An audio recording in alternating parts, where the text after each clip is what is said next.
This is exactly why you don't take a goalie really early in your draft. This is why we've been advocating for the 0G strategy for the last year or two. Look at the goaltenders at the top here. These are not guys that are household names, and we'll get into these guys. You still do have Old Faithful Igor Shesterkin. He's really well rated. The team defense has gotten a lot better this year. .916 save percentage, but only 2 wins in 8 games. So even if you are a Shesterkin owner, you're probably not getting the best out of Shesterkin at this point in time.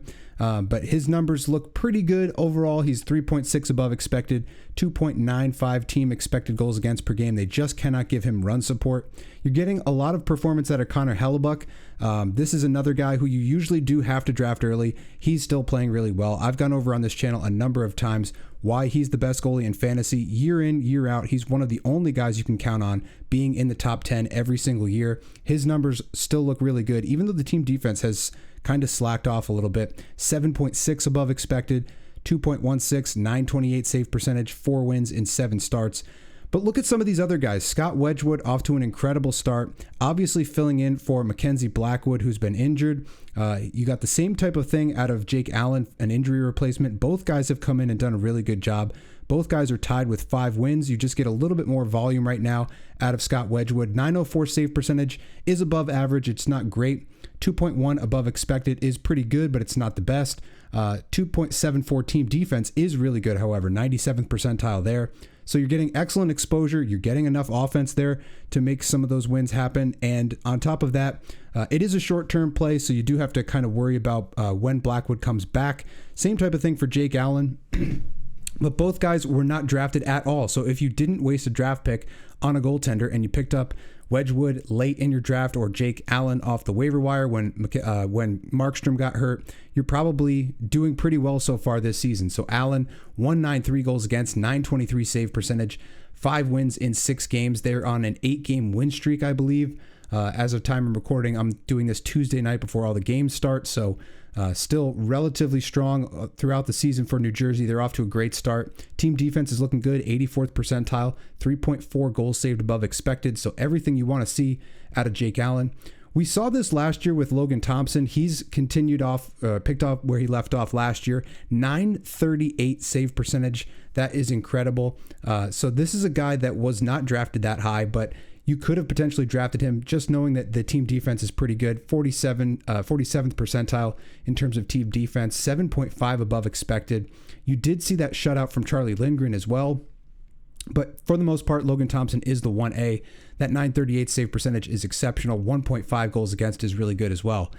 Jakub Dobeš might be the story so far early in the season. 5 games played, 5 wins, a .940 save percentage. It's cut off here because it's an even .940. 1.77 goals against, almost 9 goals saved above expected. The team defense is better than it was last year. It's still not elite level, but it's definitely ownable. And of the two, you got Montembeault, who's one of the worst goaltenders in the league. As of time of recording, he's, I believe, at an .840 save percentage, but you got Dobeš at the complete opposite end of the spectrum.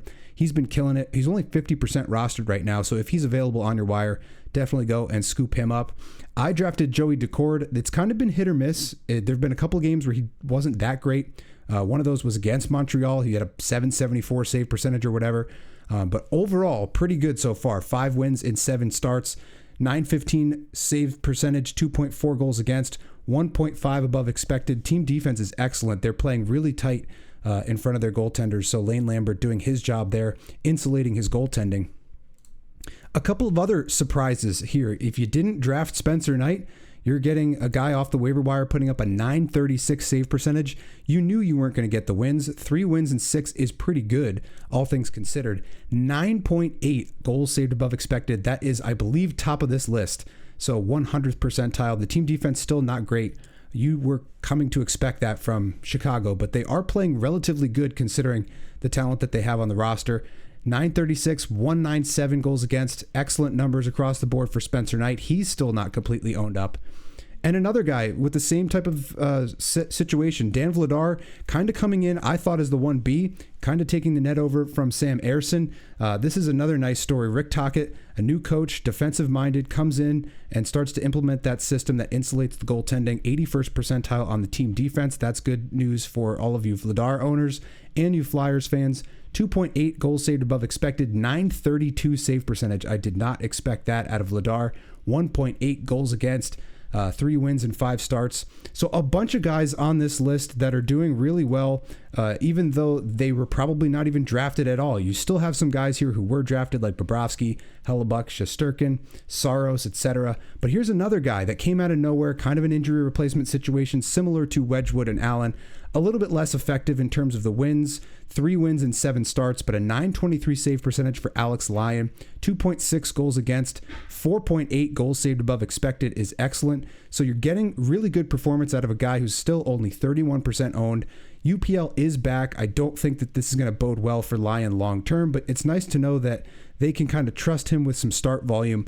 If UPL falters and if he gets re-injured or whatever, you can kind of go back to Lyon and get that start volume out of him, and he's performing pretty well. Speaking of another kind of guy that I never want on my fantasy team anymore, Tristan Jarry. The Pittsburgh Penguins are actually playing pretty good hockey. 4 wins in 5 starts for Jarry. 917 save percentage, 2.6 goals against. He's 4.34 above expected, so it's very hit or miss with Jarry. Right now he's on, sometimes he's off, and he absolutely destroys you. But for right now, he's playing really well, only 37% owned. And his tandem partner, Artur Shilov's 23% owned, 914 save percentage, 2.5 goals against, 3.5 above expected. So both Pittsburgh goaltenders are kind of ownable, and they're both available on the waiver wire, probably in a 12-team league. Now, speaking of injury replacements, if you're looking for one now with some of these guys getting healthy, Akira Schmid, basically the starter for the time being in Vegas because they do have that injury to Aiden Hill, and they did sign Carter Hart, but he's not eligible to come back until December. So for the time being, you're getting excellent team defense out of Vegas, and you're getting a guy who's a little bit below average in terms of save percentage, but he probably will get you those wins. So in a points league, that's where this is going to be a little bit more favorable. 4 wins in 5 games played is nice. The numbers aren't great, but he is just right about at expected level of goals saved above expected. Minus 0.2 is not bad. So this could be a guy at 26% owned that you could go out and find off the waiver wire. You got Vanacek down here at 1% owned. He's got a 913, 2 wins in 3 starts. So just a couple of trends to start it off and look at some of the guys. You can see Vasilevsky all the way down here, really off to a slow start. This is a guy you would have drafted really high. So this is kind of the opposite end of the spectrum. We just looked at a bunch of guys who you didn't even draft at all, having really good starts to the season. This is the opposite effect. Philip Gustafsson, Vasilevsky, 1 win in 6 games is really bad.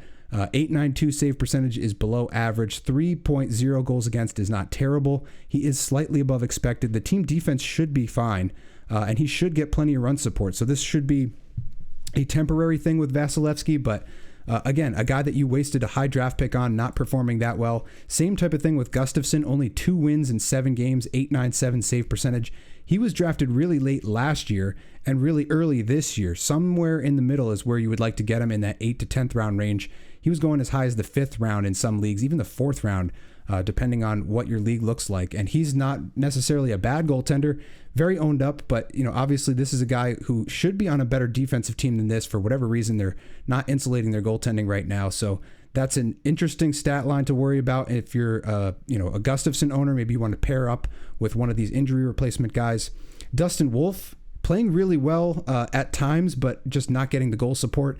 And the numbers look really bad just because of that. So 2 wins in 9 games is not great. 886 doesn't look good. Well below expected, but he has been playing much better over the last 3 or 4 games. This is another guy who used to be able to get him really late or not at all because he wasn't in the league. But this past year, he was drafted a little bit higher.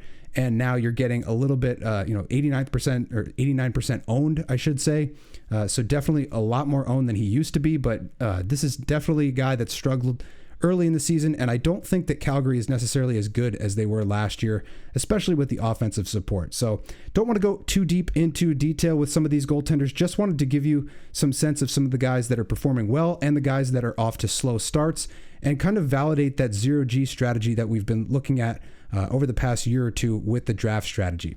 That's going to do it for this one. Thank you for watching, and as always, I'll see you in the next one.